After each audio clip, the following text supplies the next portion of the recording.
Hello, hello, my dear friends. Operator Starsky here. It's really nice to see you tonight. All right, we have quite a few people here.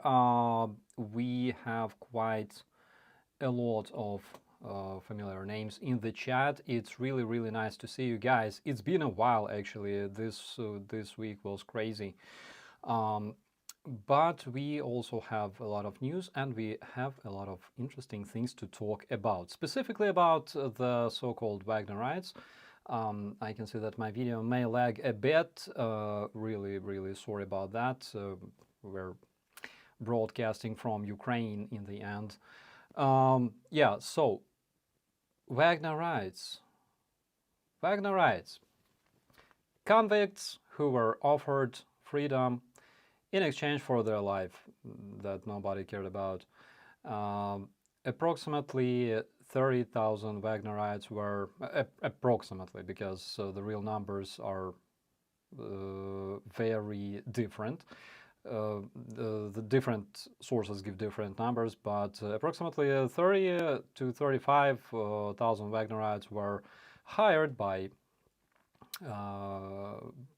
Prigozhin, and they were brought to Ukraine. They were mostly seen in such battles as battles of Bakhmut, of course, where almost 20-something thousand of Wagnerites were exterminated by the Ukrainian defenders.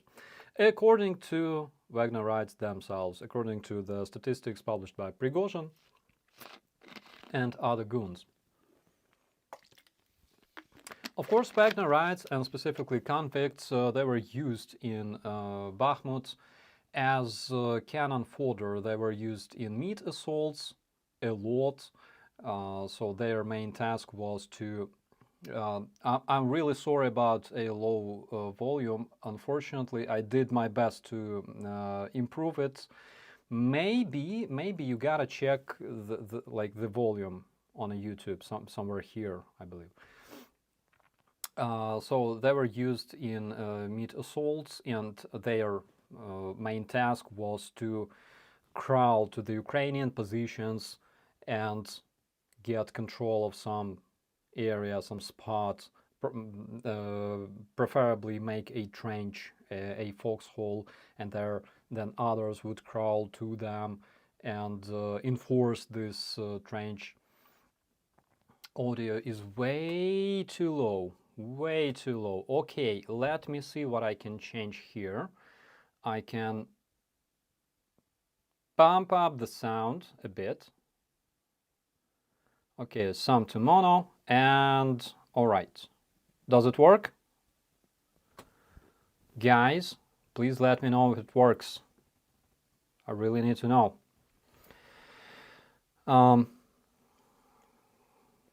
Just Nila, who's counting them, right? Yeah. Like, who cares about, like, oh my god. But there is, okay, volume was low. Okay, great. Now it's better. But there's another thing. Because thousands of convicts, and all kinds of convicts, not only some, harmless thieves, but also murderers, rapists, child molesters, and all kinds of scum, were brought to Ukraine and given freedom, and a lot of them returned home. And currently, Russian society faced a new challenge: how to survive with all of those convicts, murderers, psychos, walking around them and living next to them. So today I prepared, it's not Russian cringe, it's rather like Russian horror. I prepared a small collection of interesting facts about Wagnerites, about convicts who returned home, and I went to the channel of Denis Kazansky, my good buddy, because he collected a lot of those stories. Let's check them out, shall we? So this beautiful story, and again, all of them come from the Russian media. Near Volgograd, a Wagnerite was detained for raping two underage girls. So basically, a Wagnerite returned from the front lines where like they could do anything they wanted, and basically he returned home and traditionally raped two underage girls. It happened near Volgograd, Volgograd Oblast. Wagnerite fighter, 29 years old, and he was already suspected of robbing teenagers. What a hero! And guys, I shit you not, okay? He will receive, like, this dude has all chances to receive like this, like memorial plaque on a Russian school. Eventually, like after he's dead, I don't know, he may receive like this memorial plaque, or at his hometown, he can become like a local hero. Let's check out another one. Guys, this one will be long. Trust me. The dude dismembered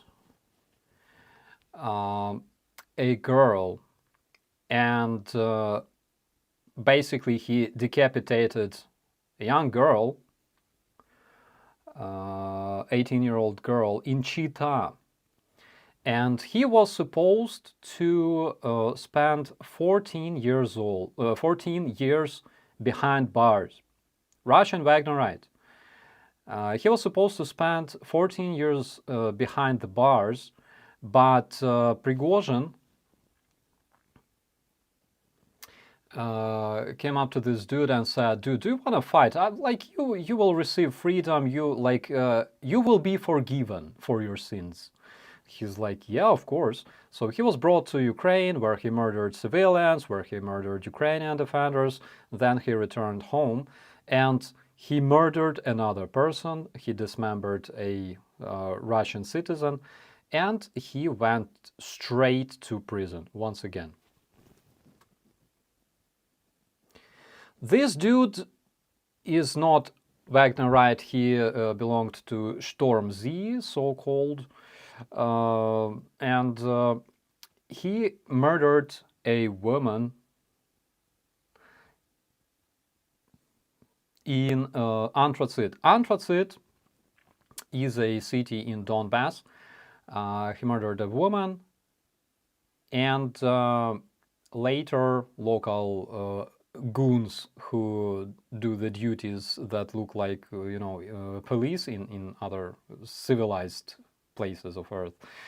They found the body, and later they found this goon. So this goon ran from his unit with his weapons, and later he was detained again. But like Wagnerites, Storm, who gives a damn? It's the same kind of shit. Which is amazing, guys. Which is absolutely amazing. Like, what kind of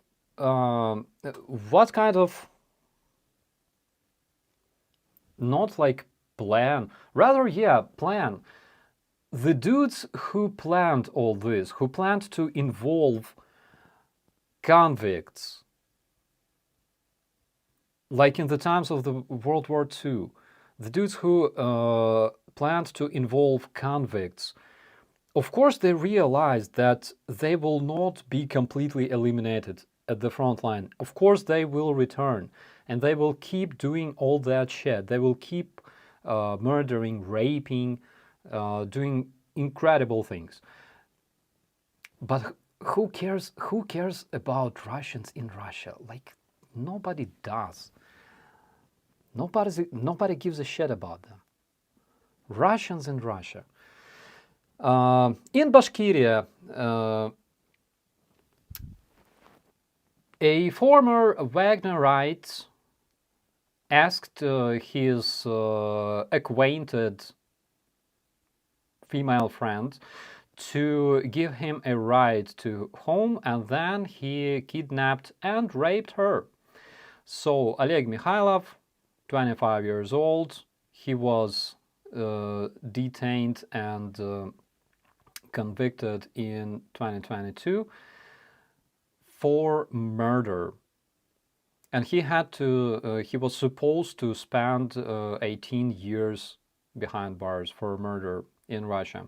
But in 2022, he signed contract with a terrorist group called Wagner, and he went to Ukraine to the so-called special suicide operation. And in April 2023, he was forgiven. Guys, this is amazing. So, 5th of November, basically almost this last month in November, he asked his 24-year-old friend to give him a ride because he said that he was too drunk to go himself. Then the girl said yes, of course. She gave him a ride. He brought her home forcefully and raped her. So somehow the female managed to call the police, even despite the fact that he threatened her with a knife. But Russian policemen arrived. Sometimes, in cases like this, of course, because people like this individual, they're dangerous anyways. And sometimes police, instead of dispersing crowds and beating protesters in Russia for just, trying to speak their opinion, because we know that there's no freedom of speech in Russia. Sometimes they do their duties, like this one. So basically, he was detained for kidnapping a person.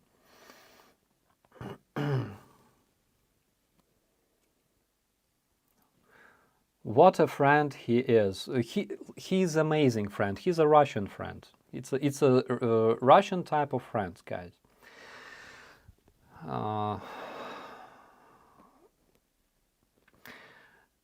So, the dude,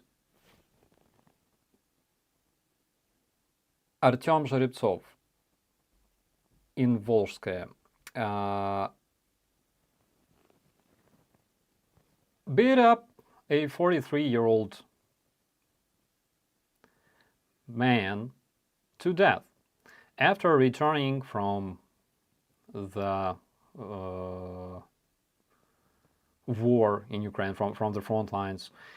He beat up a 43-year-old man who died because of that. So basically, another Wagnerite. With this one, again, I'm not sure if he is like truly a Wagnerite or just a common how do you abbreviate? Special military SMO, invader, terrorist. But but that's what he did. As soon as he returned home from the front lines, he killed another guy, and he was arrested after a while.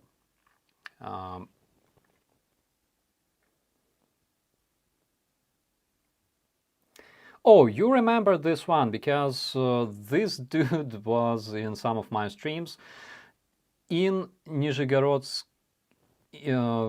How do they call it? Nizhegorодskaya Oblast.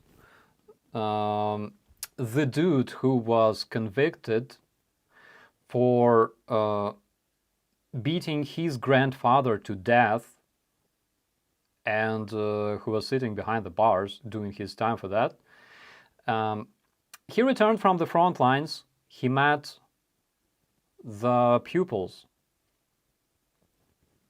of a Nizhegorодsk school. It's Vyaznovskaya. I believe it's some kind of town in Russia.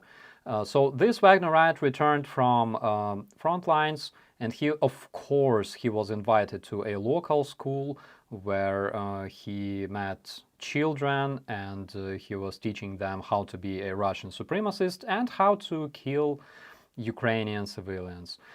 So again, this is the like, it's an amazing speaker, guys.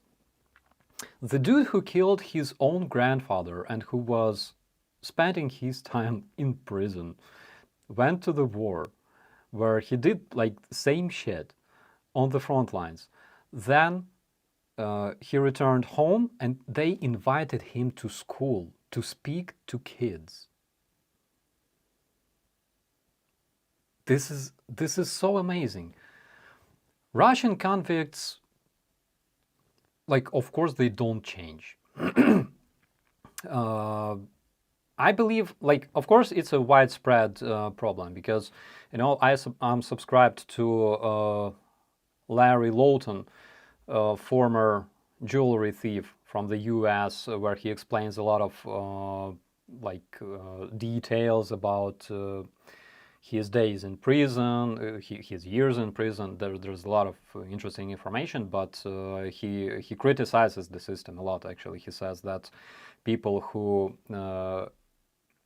return from prison, like, they are not given a lot of chance to, you know, to change, to become law-abiding citizens again. That's why a lot of them continue doing what they did. But in Russia, it's like 100 times worse, because, you know, I recall what I heard from Bogdan, my buddy, who was captured at Chernobylsk power plant, and he spent 7 months in a Russian prison.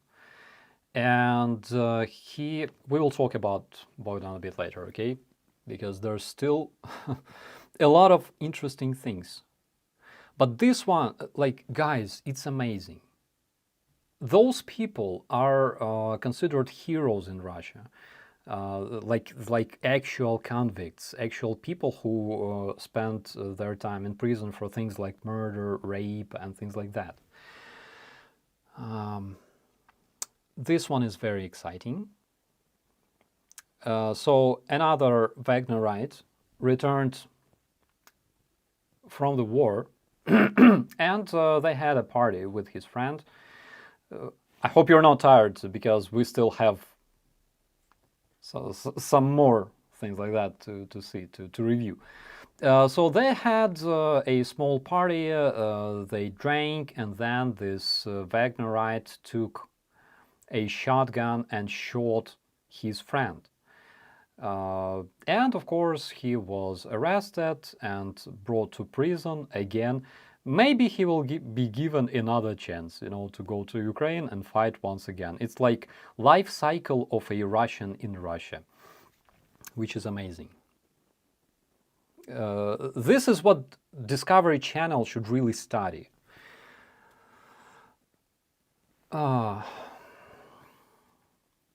Again, excuse me for like horrible translation of those texts. It's like machine translation. I literally translate that stuff on my iPad. It's not really good, but I think you got the point. So another Wagnerite awarded with 3 medals strangled his another friend, female friend, in Primorye, Anuchino village, and burned her in the car. So apparently local policemen, again, when they were free from beating the Russian protesters, they found a burnt car near the Arsenyevka River, near the Anuchino village, with the remains of a girl. And what we know about this current Wagnerite? So again, he was detained. Like, all of them were, like, 99.99% of them were detained. He was in prison doing his time, and you know the story. So basically, he was released. He was given some old Kalashnikov, brought to the front line. Apparently, he managed to survive, unlike 20,000 other Wagnerites. And yeah, and then he returned home and did that shit. Oh, this one is interesting. So, again, Volgograd. Volgograd looks like a sketchy place in Russia. It's cursed, like the rest of this freaking wasteland. A dude who returned from the war in Ukraine raped a woman, and he did that threatening to kill her. So basically, the Wagnerite who did that despicable shit was involved in the combat at the territory of Zaporizhia Oblast in Ukraine. He returned this year in October, and with the order from the president of Russia, we're talking about Putin, also known as Huilo, he was forgiven for his evil deeds. He was forgiven. And then he raped this poor woman. But the next one, guys, you're gonna love it. So, this dude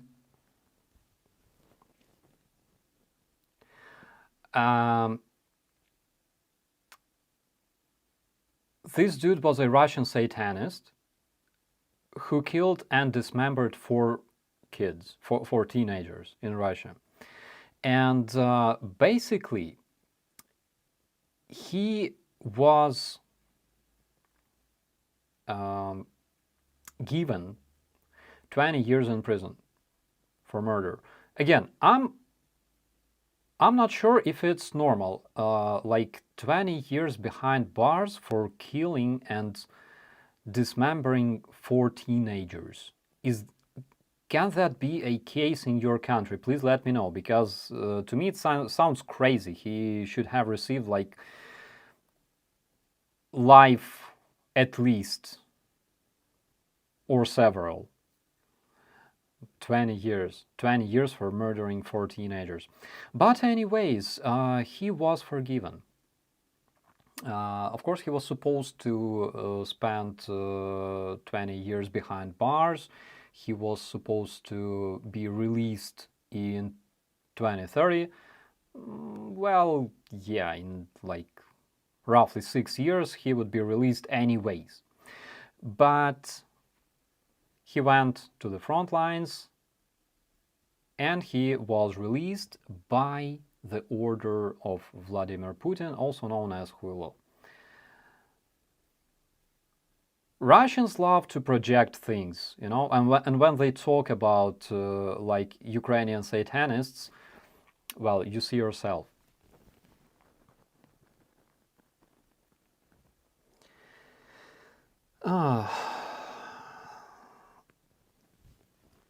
So, another Wagnerite in Perm, Permsky Krai, Igor Gladkov, former stormtrooper, or how you call it, like former cannon fodder from Wagner. So, Igor returned from the war and he was arrested. And why was he arrested? Because he was sending different stuff to underage kids. And basically he was arrested for sending his genitals to a schoolgirl that was born in 2011. So basically she's like 12, 13, 12 years old. And he won, and he was sentenced to 11 years in prison for theft, rape, and intentional infliction of serious harm to health. So basically like beating up people. It's horrible. Like literally, guys, I really don't know what to say here, because like, you know, when you start reading about Russian perverts, like literally there's tons of such news in Russian media, in Russian oppositionist media, in different monitoring channels on Telegram.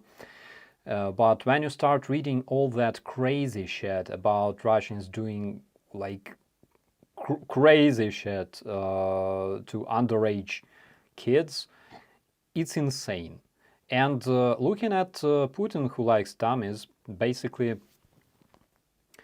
I understand why it looks like that in Russia. This dude was arrested for raping, again, his former Wagnerites. He returned from the war. Apparently, he received some kind of wound. And he raped a fifth grader. And here we also have, again, I can show you this video because it doesn't show any gore or anything like that, but we even have a video from CCTV camera how it started. Okay, so here you can see this Russian hero who returned from the front in Ukraine, yay! And check out what he does. This is Russian hero. People like him are invited to schools where they talk to kids, where they explain how to defend motherland. This one is considered Russian hero. And Russian kids all want to be like him, guys. And last one in my collection. So this one is is the freshest one, okay? So this one luckily returned home in a bag, okay? But everybody again started to be like, he's our hero. He returned from the foreign land where he was protecting Russia, motherland. So later people said, like, guys, this fucker is notorious for torturing and murdering a cat of his mother, and he recorded all that on video.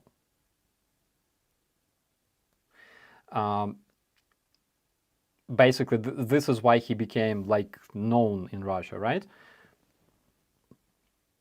And they were like, yes, Lavrentiev participated in torturing a poor cat, because Russians in ВКонтакте, in their social media, they created a special community dedicated to the cat that was murdered by this motherfucker.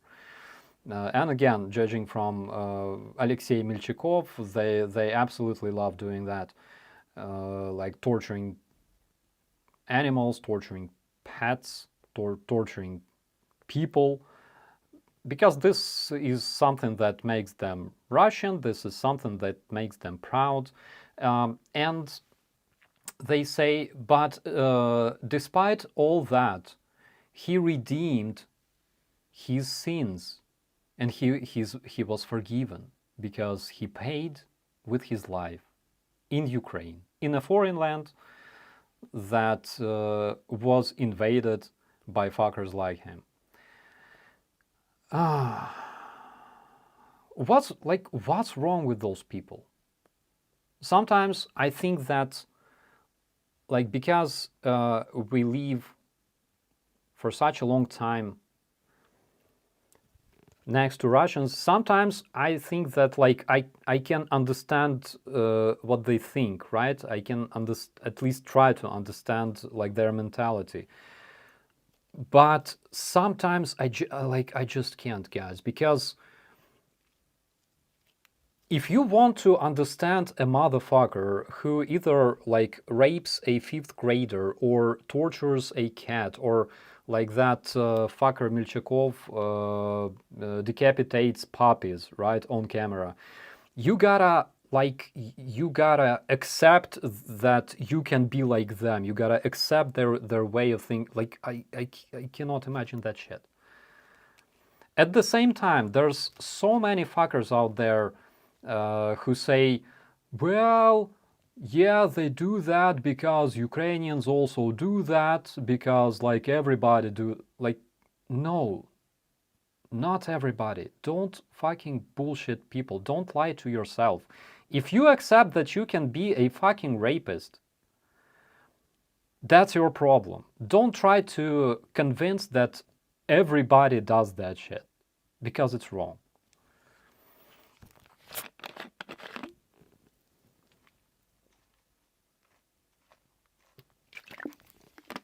So, let me know what you think about this collection that I prepared for you.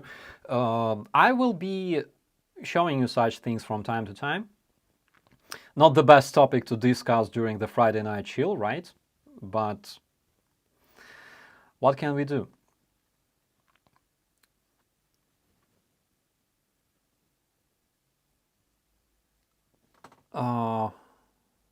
Do we have celebrities in the chat, guys? Do we have Brandon sneakily watching us? Maybe Georgie? I guess not. All right. So what's next? Next, I would like to talk a bit about the updates from the front lines, because, yes, we have some news. And let's start with our traditional Russian losses summary. So in the past days, Russians are showing tremendous dislike for life, right? And yesterday they lost almost 1,300 men in a single day, because nobody gives a damn about their life. 13 tanks and 32 artillery, 32 armored vehicles. Basically, they tried to develop their attacks in the area of Kupiansk, near Sinkivka, it's in Kharkiv region, and Stelmachivka in Luhansk region. 9 attacks were deflected there. We know that they were also attempting several attacks near Liman. Should I bring you up the map? Let me do this, because I can.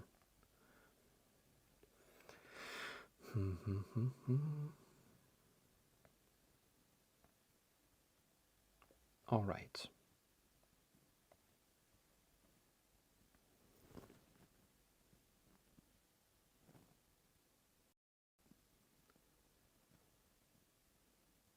Okay. All right.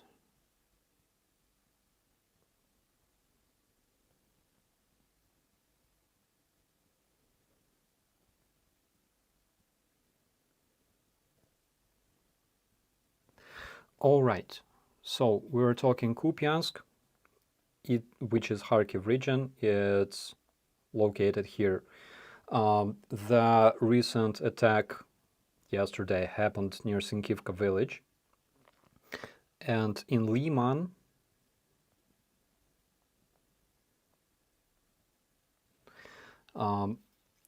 Serebryansky forest. This is where they attempted to take control over the new area. Near Bakhmut, they were attacking near Grigorivka, Bogdanivka, Ivanivska, Klishivka. So here in the past, damn it, why it's not showing the, there we have Klishivka and Andriivka. So here Ukrainian defenders deflected 18 attacks as of yesterday. Again, we're talking literally about the fight that took place yesterday. There will be more updates tomorrow morning, and hopefully I will be able to make this update for you guys. So in Avdiivka, specifically here in Stepova, there's some really intensive fights ongoing right now. We have information that Russians are slowly moving forward here in this specific area. As much as 16 attacks were deflected by our guys yesterday. Eli says that Mercado is on the train to Poland. Let's wish him a good luck and safe trip, of course.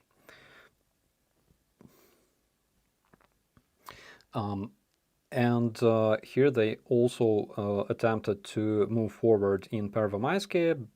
Not really convenient terrain for them here because of the lakes and the river, and Severny, of course. And in Marianka, again, we have information that Russians are trying to move forward with like such speed and such losses. It's like a not meat grinder, it's a Russo grinder. We have a new term here, Russo grinder. Their losses are completely unjustified, but it's freaking insane. So here they used combat air support and they attempted to attack again. Where is Marianka in all of this? Here it is, buddy.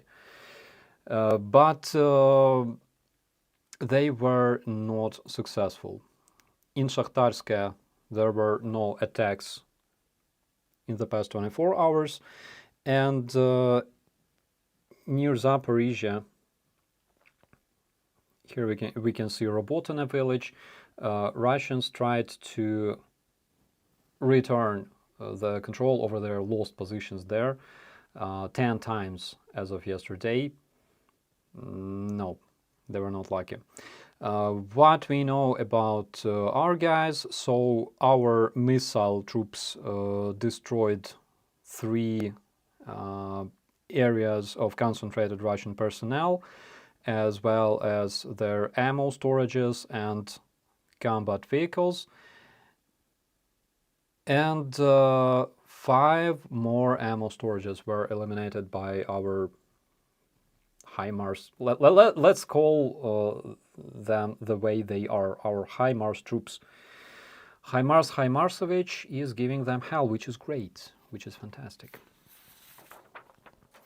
Also, I'm like, you know, I'm like a TV news anchor with all those papers here. Those are the most recent updates that we have as of 6 p.m. Kiev.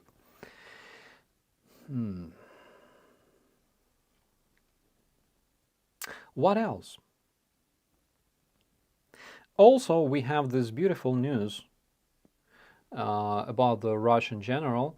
So, General Major Zavadsky, Vladimir Zavadsky, died in November, in late November, according to the version of the Russian propagandists. He died because of the landmine, and apparently it was a Russian landmine. So he stepped on a landmine and he ceased to be, right? But according to other sources, and again some of the Russian sources, this dude over here died because of a precise artillery strike conducted by the Ukrainian defenders. But of course, Russians never die from Ukrainian weapons. They only die from Polish weapons, from American soldiers, and yada yada. If Ukrainian kills a Russian general, then apparently he died because of the landmine. Nobody knows. General Kabumsky. But anyways, like, guys, it doesn't matter how exactly he died. Because in Ukraine, Russia already lost more generals than, I don't know. Did they even lose so many generals in the World War II? Maybe they did.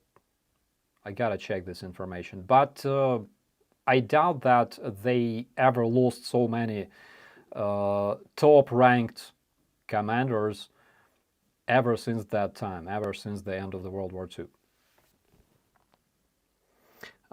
Another great update yesterday, Baikalo-Amursky,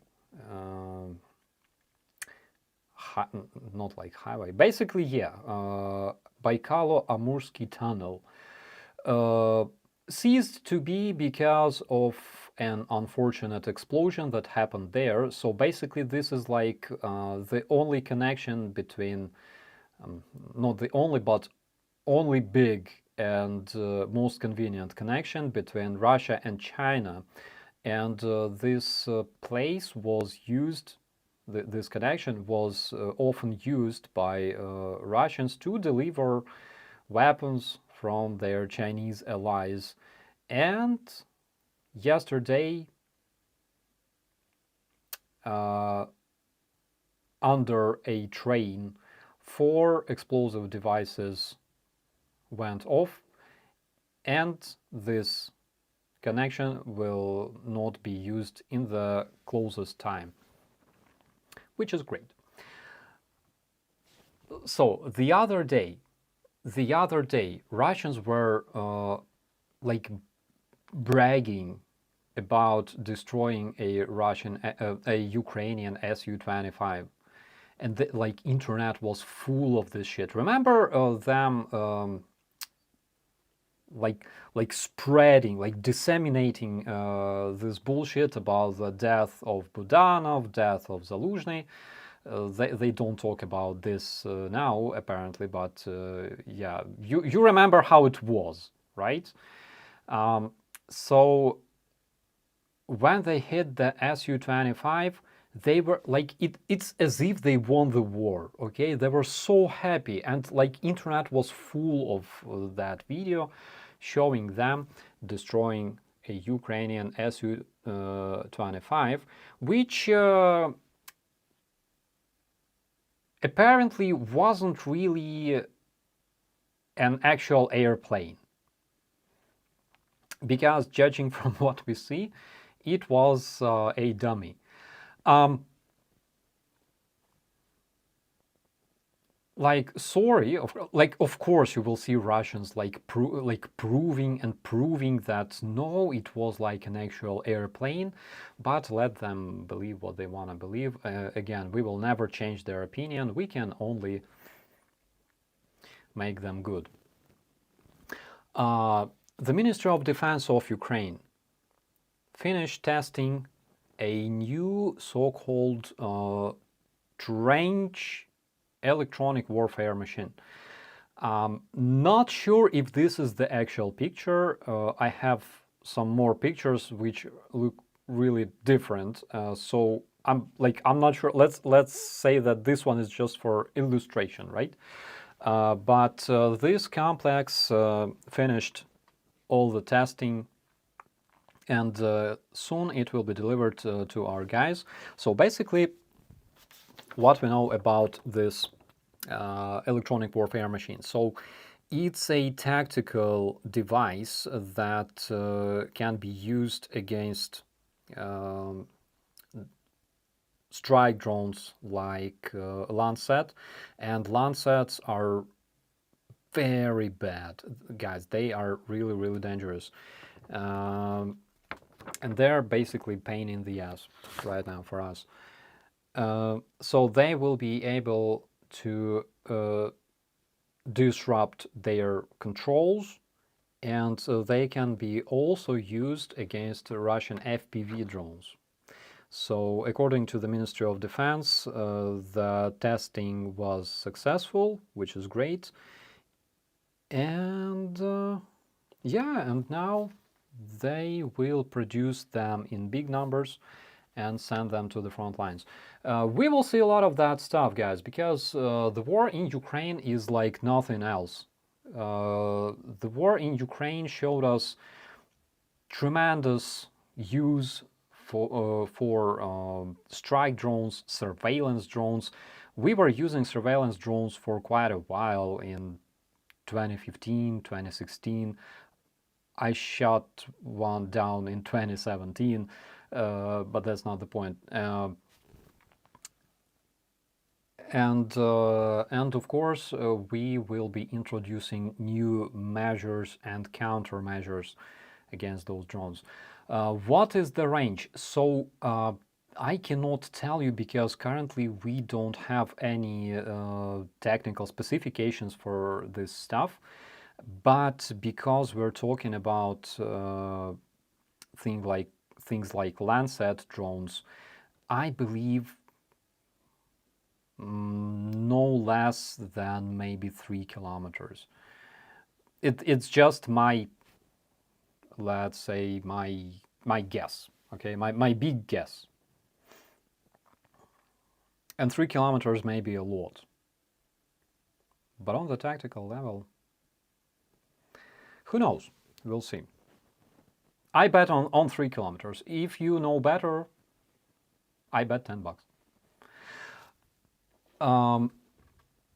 Great news from the European Union, because our allies agreed on financial support package for Ukraine, which is worth 43 billion pounds, right? Or 50 billion euros. And the coolest thing about it is every European country agreed on this package. Every single country.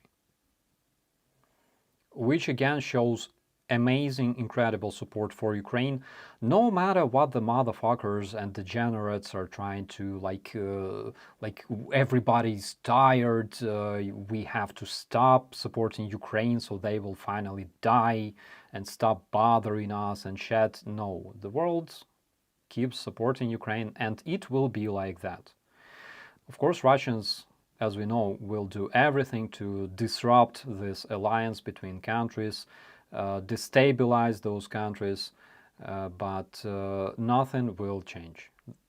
They cannot fight against the whole world. Even with the most sophisticated and most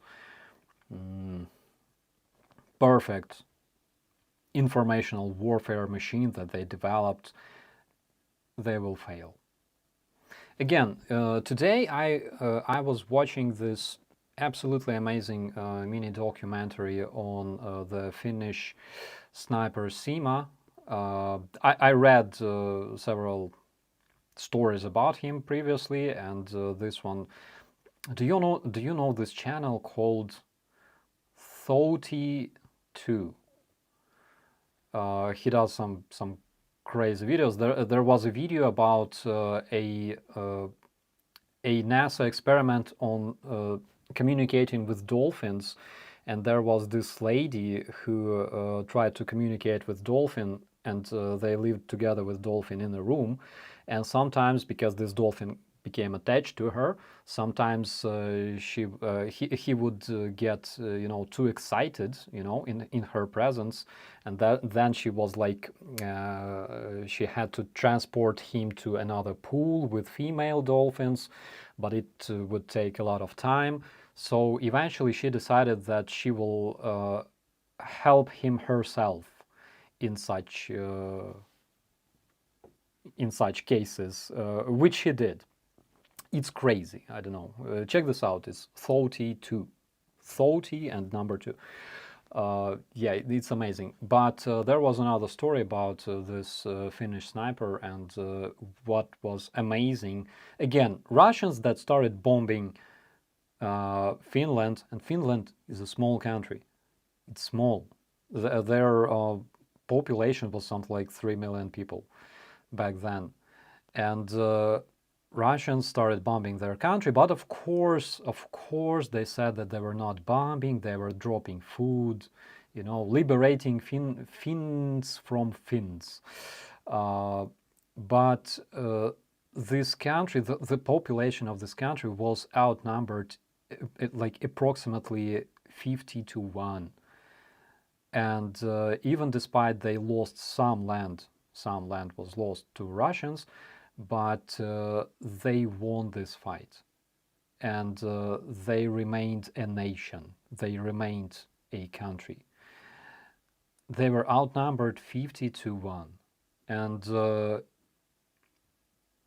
people like Sima, that sniper, they did amazing job.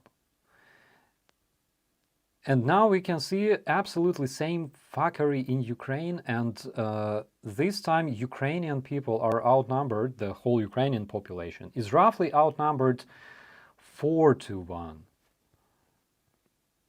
I think, like, I will see the day when my cucumbers and beetroots will be growing on the red square. Trust me. Remember this tweet, okay? Russia is such a joke. Interesting discovery was made during one of the recent drone strikes on the Ukrainian cities. So as you probably remember, several days ago there was this massive drone strike on Kiev. There was a strike when 74 out of 75 drones were intercepted. So Russians tried to modify their drones, they tried to paint them black and shit like that. But we found an interesting discovery in one of those drones. So previously we thought that the drones only had like pre-planned navigation. So basically they would have like some GPS module, they would have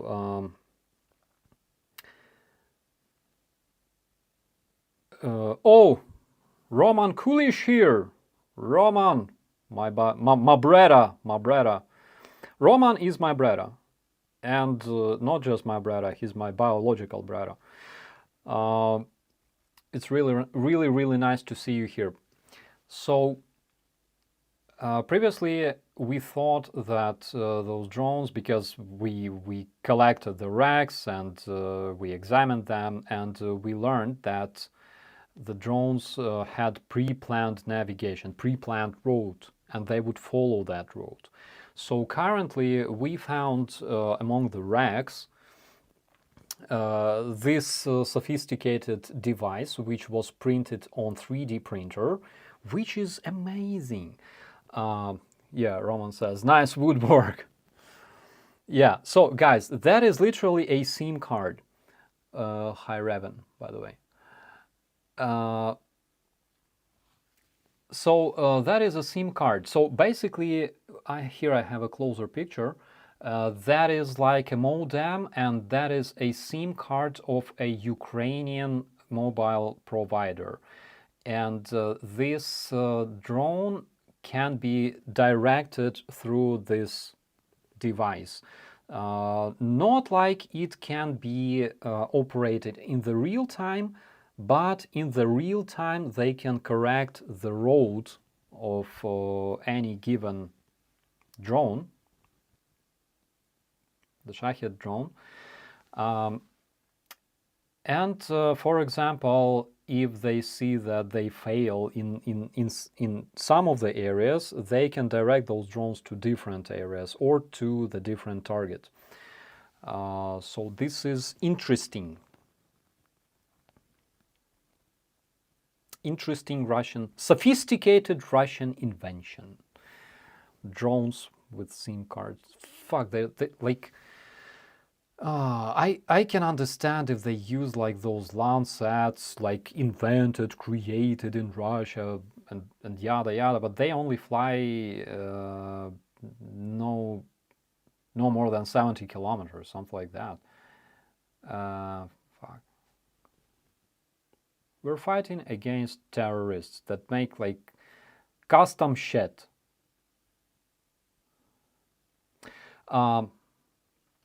Yeah, and because why Ukrainian SIM card? So Zara, the problem with the SIM cards is that Russians have a lot of them. They bought thousands and thousands of Ukrainian SIM cards.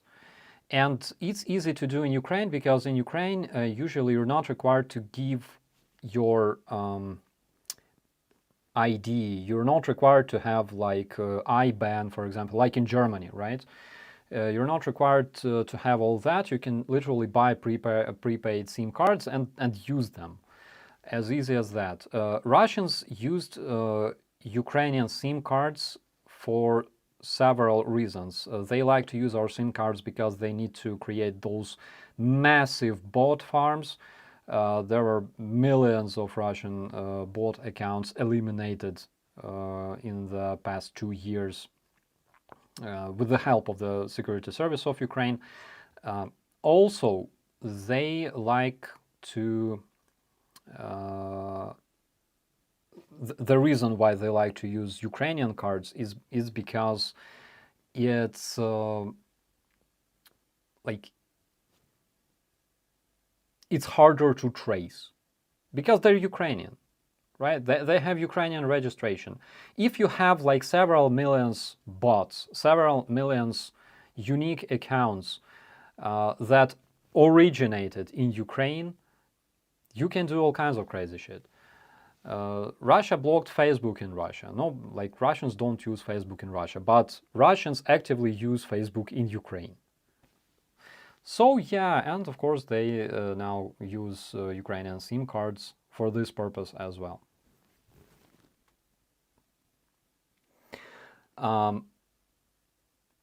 1 year ago, in November, I woke up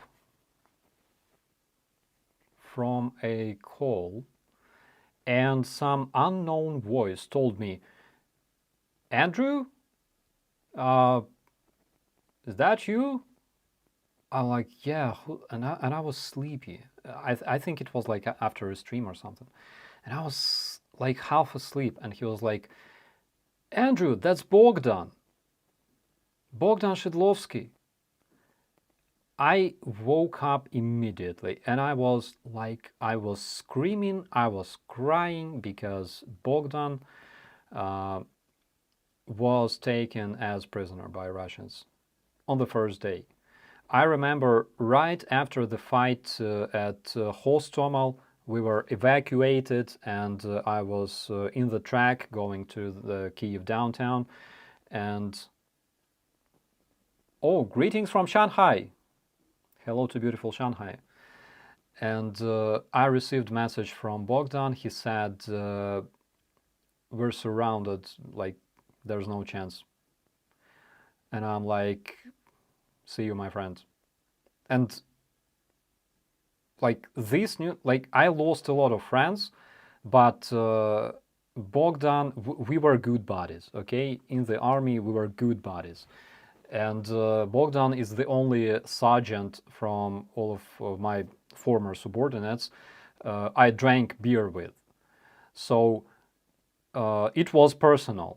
And I wished him luck and he disappeared. Luckily, he eliminated his like Facebook and everything else. But 1 year ago in November, he called me and he said, I'm here in Kiev, in hospital. I'm like, motherfucker, I'll be there in like 25 minutes. And I jumped into the car. I ran to his hospital. Of course, I brought him a lot of food. And he already had plenty of different stuff. He also shared some of the, that shitty Russian MRE. But in Bogdan's situation, of course, I wouldn't mind eating them as well. So this is how he looked like. First day in Ukraine. We met outside of his hospital, and this is how he looked like after 7 months in the Russian captivity, guys.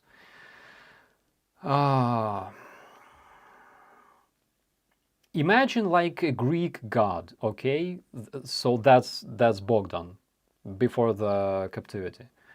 He always looked like freaking Apollo, He was like big, he was ripped as fuck, and he was always like a role model for all the infantry guys I know. And this is how he looked like, and I was, oh my god. And the dude, the thing that made me happy was realizing that it was him who returned from the prison. Like Bogdan was Bogdan, he was himself, and that was the most important thing. And this year I also met him in Chernihiv. I hope you are prepared to see this beautiful transformation, right? So look at his face here, and look at this sexy mofo here. So we met in Chernihiv in summer. It was amazing, and yeah, he looks like himself, right? He looks like a freaking this joke about like a beautiful chick and her ugly friend, like when beautiful chick wants to pick up a guy, she always brings her ugly friend because she will always look better with somebody less beautiful than her, and this girl also can have chance with the friend of this. So anyways, I was always like an ugly girl. So this is how he looks like now. And they say that after extended periods of starvation, you usually gain mass really, really quick. So, and by the way, guys, thank you so much for supporting Bogdan, because remember, I had this flash mob, feed the Bogdan. It helped, as you can see. So he continues serving, and hopefully he will be fine. And by the way, surfing through the pictures, I found another one, not with Bogdan, but this time with our guys. I found a lot of pictures from Hostomel, something that I didn't post previously, and this is one of the coolest photos, because those guys are Ukrainian tankers from my brigade, and they fought in Hostomel like normal infantry, like usual infantry, right? And they gave Russian paratroopers hell. Russian elite, VDV, DVD, and other motherfuckers who died there. Designated ugly fat friend. Raven, thank you so much. Duff. I will keep that in mind. I will even make a screenshot of this, because yeah, oh shit, it ran away. Yeah, thank you. Designated ugly fat fuck. So those are our tankers. The guy in the middle is a sergeant. And you know that Ukrainian sergeants are badass. And that dude commanded his guys, those sexy mofos. And yeah, they brought the flag from the base. This is how it looked like. Our base, I remember I was making their picture, and at the same time we were listening to the news, and we were like, what the hell is happening to our base? Like, what's the situation there? And at that point we received the information that Ukrainian paratroopers landed there and started eliminating Russian paratroopers who were taking control of several areas in the Hostomel airfield. So yeah, those days were crazy, guys. Those days were so insane. And then we spent like 1 month in a freaking under siege. Shoigu! It was crazy. Raven, yeah, Bogdan looks like a Greek god, 100%. Chuck says, not gonna lie, I'm definitely a duff. Chuck, I want to give you a hug. We're in the same boat.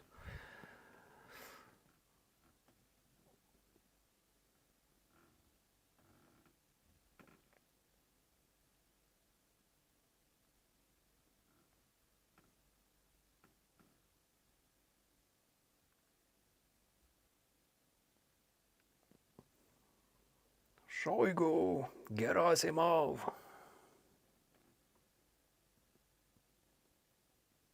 Где снаряды, блядь?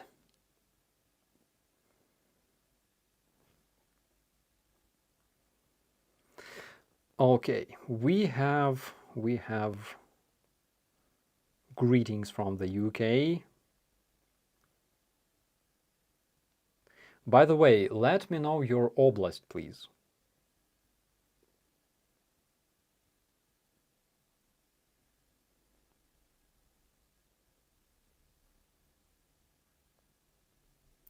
Duff beer. Is it from Simpsons?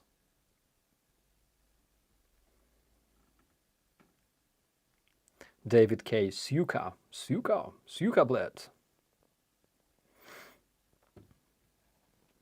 One thing that makes me absolutely mad, like not like mad, but embarrassed so much is when I see, you know, like Russians cursing near kids. It's I lack words to describe it. Yeah, I'm swearing too, a lot, and this year specifically, for some reason, I will change, I swear. But that is... Oh, Commander 401 here. And by the way, Commander 401 celebrated his birthday just 2 days ago. Happy birthday, my friend. Oh, Mississippi Oblast, Brandenburg, Texas, New South Wales, Finland, Florida, Slovakia, Virginia, Chicago, Helsinki, Yorkshire, England, Sweden, New Yorkska Oblast. Oh, that's nice. Norway, Norfolk, UK, Pennsylvania, Wales, Ozark, USA. Wow. Tampa. Some of the names I don't even know. Literally. Sarah, any news on Mrs. Budanov? Not really. Not really. Haven't seen any updates on her, but since you asked, let me check real quick, because several people asked me the same.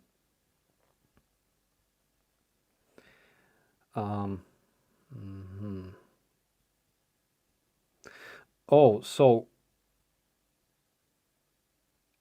Ukrainian newspaper says that according to the information from their sources in the military intelligence, Mariana Budanova was poisoned with... let me translate it real quick.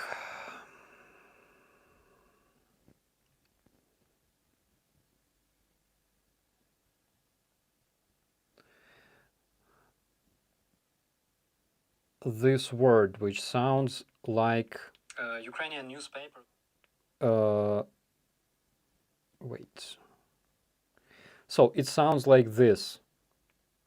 Arsenic. Arsenic. Arsenic is a poison. arsenic and mercury. But that's according to media. It's not according to the official sources. As for the official sources, currently I don't see any updates. So as soon as I find out anything, I will let you know. Arsenic and mercury.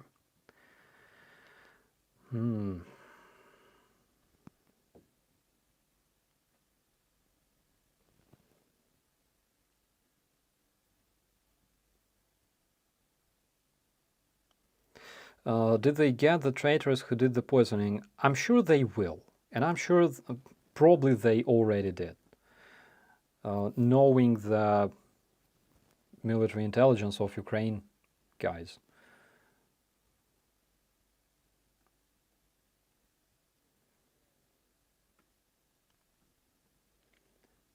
The Netherlands, South Holland Oblast. California, Los Angeles. Cornwall, Ontario. Indianapolis.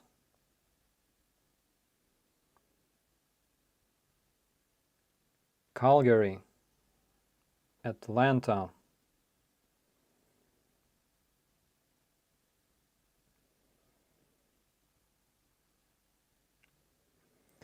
Raven says Kylie Jenner was seen wearing t-shirt that says I'm somebody's duff, and the internet did not like that. Why? It's funny.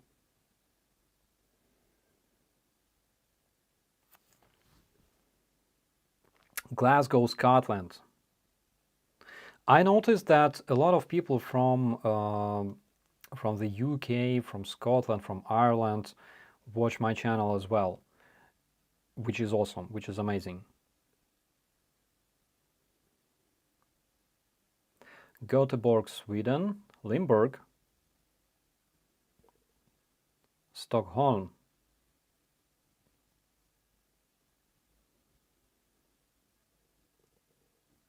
Can you maybe do a video stream about all the amazing Ukrainian music that is in many of the drone combat videos? Yeah, and by the way, speaking of the Ukrainian music, and specifically Ukrainian wartime music, I believe that, you know, we were talking with Andrew Mercado about it the other day, because, like, you know, for example, Vietnam War, there was one specific music, you know what I'm talking about, Fortunate Son and things like that. When we're talking about World War II, again, there were a lot of very, very specific songs, Lili Marlene and things like that. By the way, on both sides, because this song was popular in Nazi Germany and on the West as well.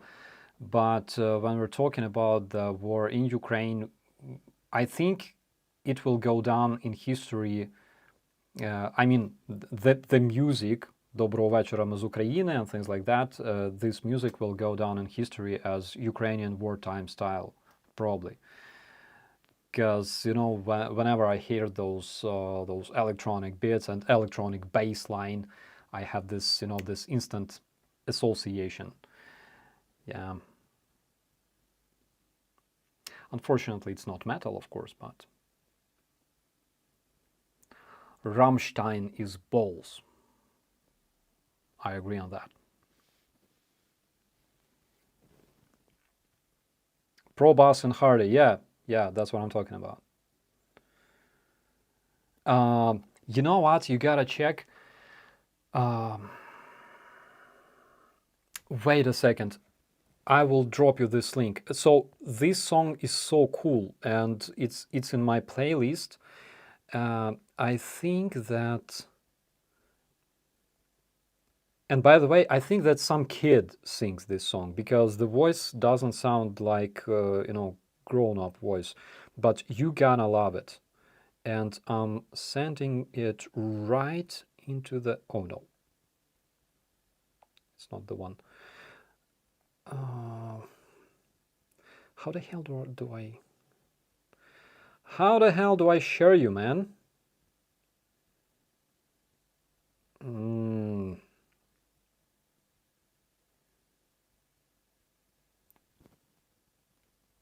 How does it work? Oh my god, this is so embarrassing. Share, but I don't want to just copy the name of the song. I want to copy the link. Where is it? Where is it? Oh, here it is. Yeah. Guys, you gotta check it out because it's amazing. It's Sophia something, I think.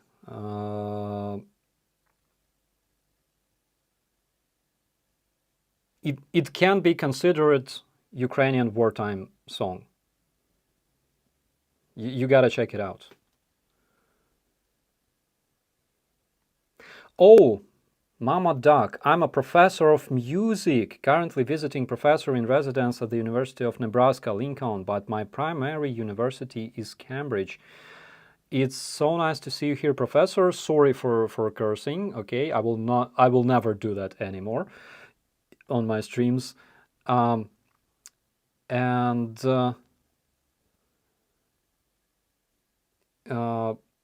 I have this deepest respect to people who study music and do music professionally, because the other day I started learning like musical theory. I literally have this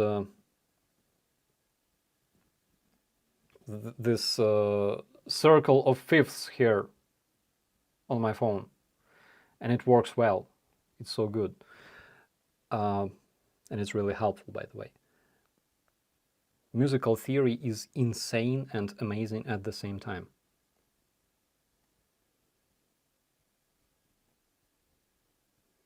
Oh, and another day, the other day, I received a letter from one of my viewers, and where is it? Where is it? Because again, I gotta share it with you. So, letter from Jake, and he said that in his location, in his hometown actually, they have a band called Silosis, and I checked them out, and it rocks. So all the metal heads out there, check out Silosis. It's so good.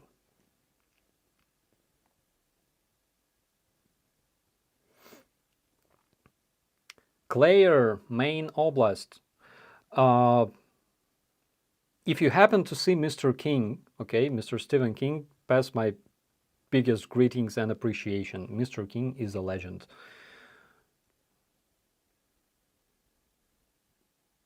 It's the Starsky phone surfing channel. Do you like harmonica music? Sandra, I really do, and my favorite, like one of my favorite Ukrainian bands, Yukis, you gotta check them out, the Yukis. So Mr. Ivan Samasuk, he plays harmonica. He also plays like all kinds of instruments as well, but he plays harmonica really, really well. And also, using this opportunity, I would also like to say big thanks to our moderators, to Ellie specifically, because she's amazing and she does amazing job. Thank you so much for eliminating Russian orcs in the comments. It's legendary, absolutely. Angry Krada, yeah, Angry Krada. It's not bad actually. Are you ever going to stream playing some Valheim? The world wants to see how Viking Ukrainian warriors are. Oh, guys, I haven't played for quite a while actually. I really wish I had this opportunity, but not right now.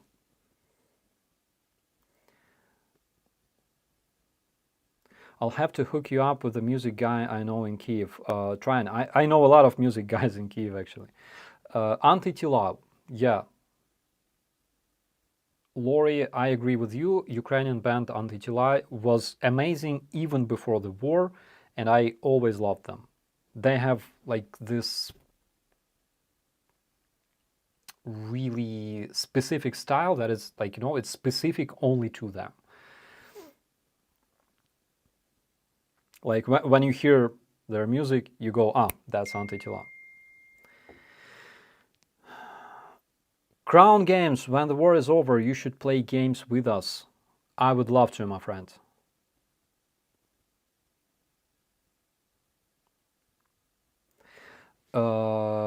FF1073, I heard the Ukrainian soldier singing blues. Yeah, we do that. Actually, I play some blues on the keyboard. Like, I don't know a lot of songs, but it's something that I learned from my piano teacher when I was a kid, and I keep playing it because it's cool.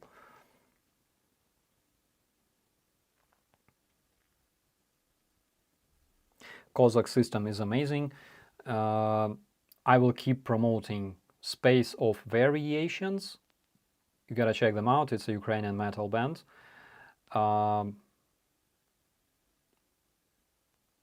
Their song Razor Blade or Tibet, they are fantastic.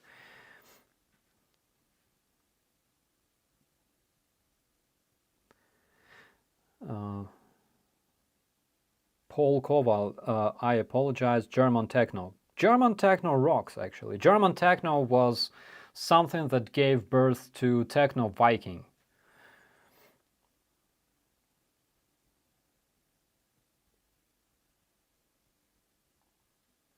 Skiff, Starsky, have you heard of Viktor Orban 2.0 in Den Haag? We the Dutch hate him and will stand by Ukraine forever. I know, my friend, and sometimes we are all blessed with people we don't really want to see there, but of course we all know that Dutch people are so much supportive, and you guys, you are amazing. And by the way, we have a small update regarding the Netherlands. Oh, here it is. I wanted to make a video and I completely forgot about it. Give me just a second, my friends. Yeah.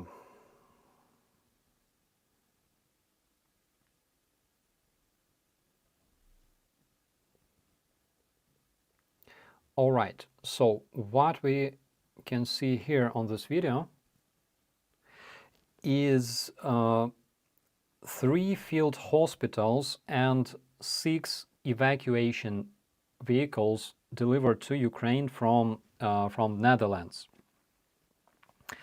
The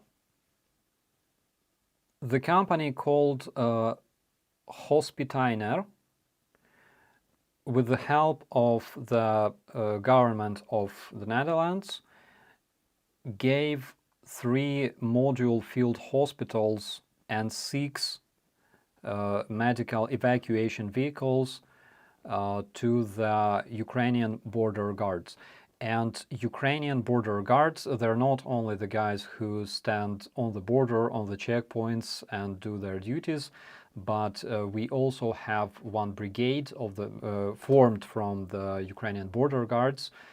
It's called Steel Border, and this brigade is actively fighting the Russian invaders on the Donbass. So we received 36 beds, active ventilation. It's in those module complexes, those that you could see on the background. Module complexes have 36 beds, active ventilation, water, like plumbing. It's also adapted for winter environments, and they can be also used as stabilization point, which is amazing, completely amazing. Thank you so much, Netherlands. You are the best.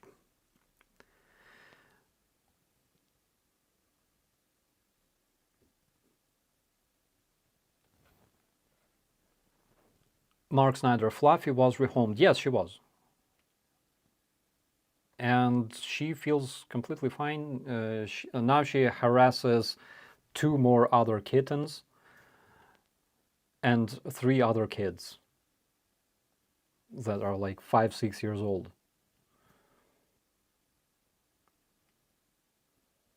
Actually, the new owner didn't text me for quite a while. I think she hates me.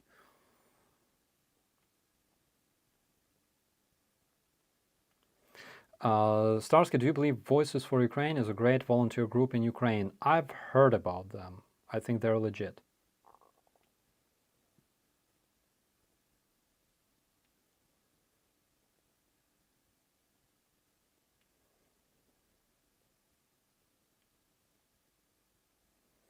Love to you and Ukraine from Kansas, USA. Vegan soy, thank you so much.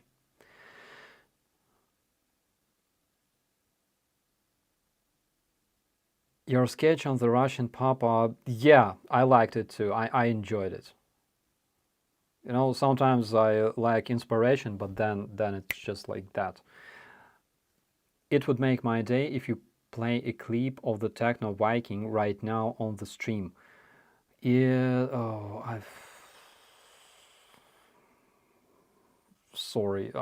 I'm not yet very much familiar with the software because I gotta find a video.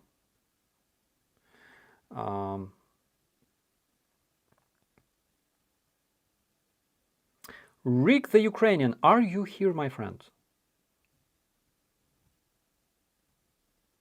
If you are here, I will be completely happy.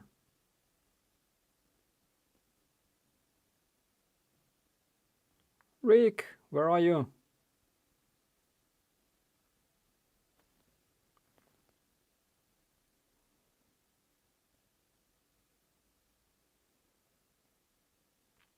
Is Rick here, guys? Or did I miss something?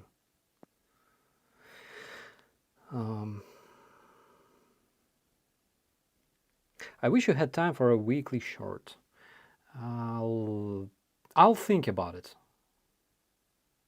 I will definitely think about it because I miss making shorts. Yeah, they are nice. Rick the Ukrainian is here. Hey, oh bro, fist.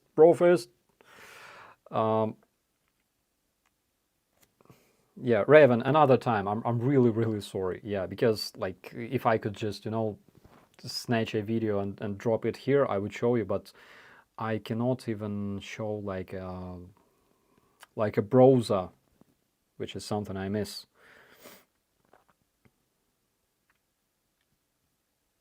One of my favorite Ukrainian bands is Black Angler. They're awesome. I think I heard them.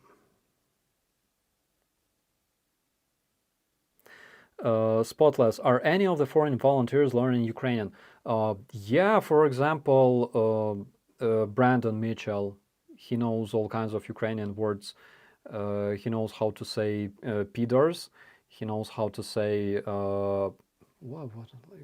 дякую, things like that.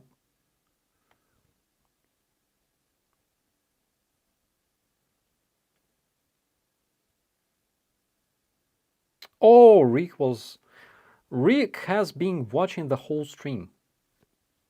It's a pleasure.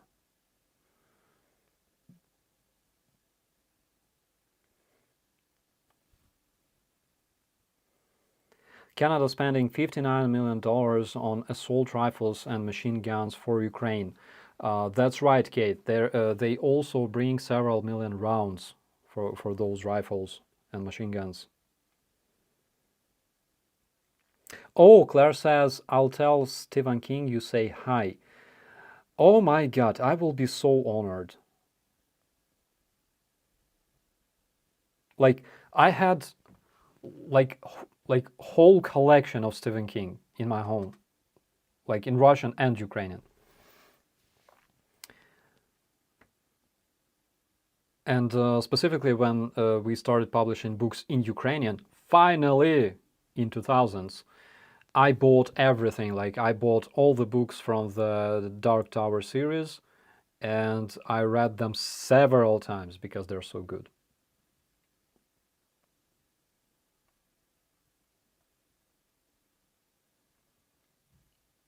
Cheryl, Peters means Russians. This is how we call them.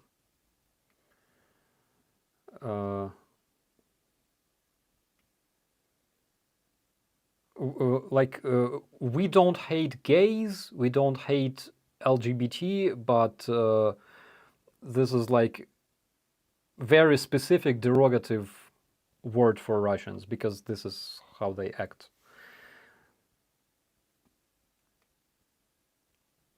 Brandon is a cheeky little... Yeah. Brandon is... He's an amazing person. I'm really happy to be his friend. The Gunslinger, yeah. Tell me if you liked the movie. And guys, I want to know your opinion because like there are different opinions on the movie, The Dark Tower, the Gunslinger. I want to know your opinion, specifically if you read the book before watching it. I want to know, okay?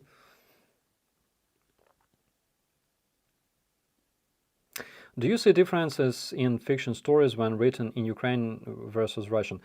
I would not say that because like the meaning doesn't change much. Also, like Russian is just a language, basically. But at the same time, what I see is like when I read Russian book, I see Russian cultural expansion. I see Russian cultural terrorism because for some reason, me, a Ukrainian, and people around me in Ukraine were supposed to read foreign stuff because we had no chance to promote our own stuff. And the reason why we could not do that was because the people who were making decisions, right, like producers, like people in the government, and yada yada, before the Revolution of Dignity, they were all completely pro-Russian.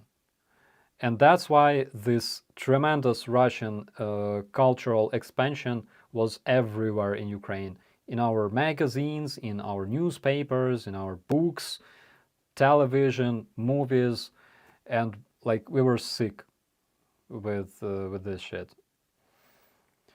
The movie was a disappointment. I kinda like... It's really hard to squeeze all the book into like 1 hour movie, 1 hour and 30 minutes, something like that. It's really hard to squeeze the whole story. People who never read The Dark Tower, they were like, wow, this movie is so good. I was sitting like this the whole time. I was like, what the... I like to compare it to like, you know, the Lord of the Rings, right? Okay, it's like we have a long story, okay, but we only have 1 hour and 30 minutes. What should we do? Okay, let's remove Sam, let's remove Pippin, and let's remove Frodo as well. Like, okay, we don't need Frodo. Also, let's remove Legolas, and yeah, and that will work. That will save us time. Like, the actors were amazing. The effects were amazing. But it's like it's not the Dark Tower. It's not the Gunslinger. It's like a different story. Absolutely different story. movies never compare to the immersion of a book. I agree, Angie, but at the same time, there were some really, really cool movies, like uh, the dude who was losing his weight, thinner, I think. The Cemetery of Home Pets. It was also good. Carrie. Uh, some movies were awesome, and I like it when Stephen King plays some of his characters. In the movies, he always plays nerds. Like in this movie, Thinner. Remember in the court, he was like testifying, right, during the trial, and he was like, yes, I saw her running. She was stealing from my drugstore. Oh my god, I laughed my ass off. He's so good. Like, he creates those like tremendous worlds, like horrors, those characters that are really deep and amazing. And at the same time, like, he likes to play like some nerdy guys. He's legendary, guys. Stephen King is absolutely legendary. Poltergeist.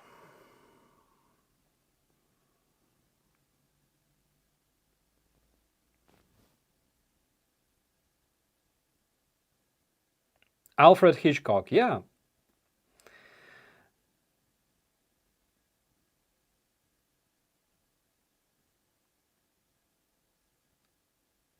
Cameo, yeah, you know the word. I forgot it.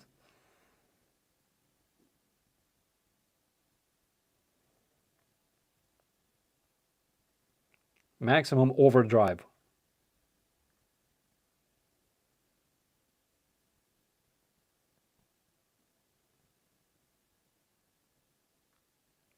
Long Walk. Guys, Long Walk. I read this story. Okay? Long Walk is one of those stories when you read them and when you finish reading them, you close the book and you still have like to sit for a while, like several minutes, because it was so strong. Long Walk, and one of the coolest books and movies. Uh, it was The Gloom, or The Mist. I think The Mist. Yeah, The Mist. Like, I read the book and I closed it and I had to sit for a while and think. And then I learned that movie was released. I went to the movie and I realized that it's maybe like the first time when the movie was even better than the story, like the actual story. Because after it finished, I went out of the cinema, I took a cigarette, and I had to just stay there for like several minutes smoking just silently because I was so much impressed.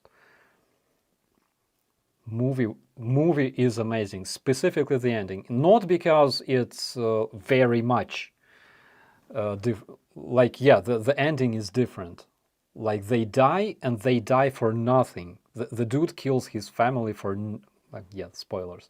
The dude kills his family for nothing because they thought that they were like doomed. And then he realizes that everything's okay and the army is here and they're killing those monsters, and he wants to shoot himself, but he lacks rounds. Guys, this is so strong. It's one of those movies, guys. I don't know. Some people don't like the ending of The Mist, but it's one of those movies.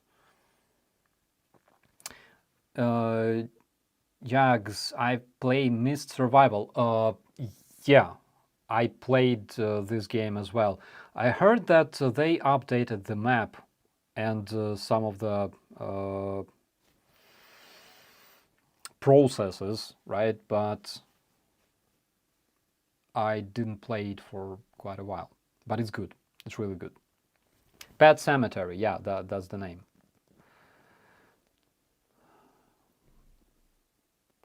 Hello from Kentucky Oblast, hillbilly who hate Putin. Hello, hello, my friend. You're in the good company here.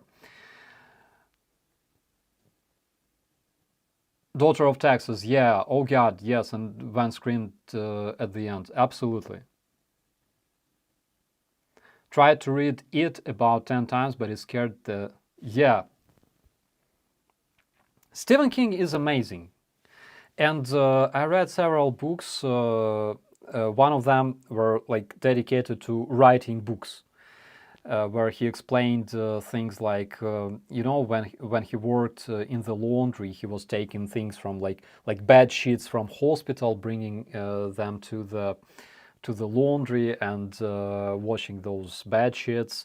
And he says like sometimes he would find like teeth in the laundry machine, and he said that he had this idea of bringing like necklace made of teeth to his wife. He's insane. The Good, the Bad, and the Ugly. I agree on that. That is classic, guys. That is classic, and I even have like full playlist of the original soundtracks on YouTube Music from Good, Bad, and Ugly, and like majority of the so-called spaghetti westerns, I have all those soundtracks here with me. This year, we were deployed at the Donbass with Max, and I remember we had so many times, you know, like driving the car. Donbass is in summer. It's like this sepia picture right in front of you. Sadistically angry sun. Sun shines like crazy. Sun is like, it's a killer in Donbass. And everything is covered in dust, and you're driving your car down the road listening to, you know, to those Western songs. Oh my God, it was so cool. One of the strongest memories from this trip. Okay, guys, we're approaching 1 hour and 46 minutes here. I think I will be going to bed because it's almost 11:46 p.m. in Ukraine. Guys, thank you so much for being with me tonight. It was so cool. I hope you learned a lot about Russian heroes, right? And I'm really happy that I could share my happiness for Bogdan, my good buddy, who's now in Chernihiv, continues serving and doing well, doing fantastic. Next week we will have a bit more streams. I really hope so. We'll see you on Wednesday, and we'll talk about the updates from Ukraine. There will be some interesting news, and be safe as always, guys. Thank you so much.